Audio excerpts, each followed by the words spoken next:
नमस्कार. कोल्हापूर जिल्हा रहिवासी संघातर्फे आपल्या सगळ्यांचं सहर्ष स्वागत. काल जागतिक महिला दिन होता.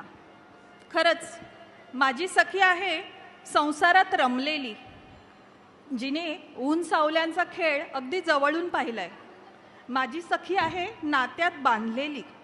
माझी सखी आहे पुरुषाच्या बरोबरीने काम करणारी. माझी सखी आहे अन्यायाविरुद्ध लढणारी. माझी सखी आहे संस्कृतीला संस्काराला जपणारी. माझी सखी म्हणजे गती, प्रगती, शक्ती, विभूती, निर्मिती. तरी आजच्या घडीला तिला अनेक प्रश्नांना सामोरे जावं लागते. म्हणूनच मी म्हणतेय, हे आदिमाया शक्ती, हे कोल्हापूरच्या महालक्ष्मी माते, माझ्या सखीच्या पदरात सुखाचंच दान दे, सुखाचंच दान दे, सुखाचंच दान दे. पुन्हा एकदा जागतिक महिला दिनाच्या खूप खूप शुभेच्छा.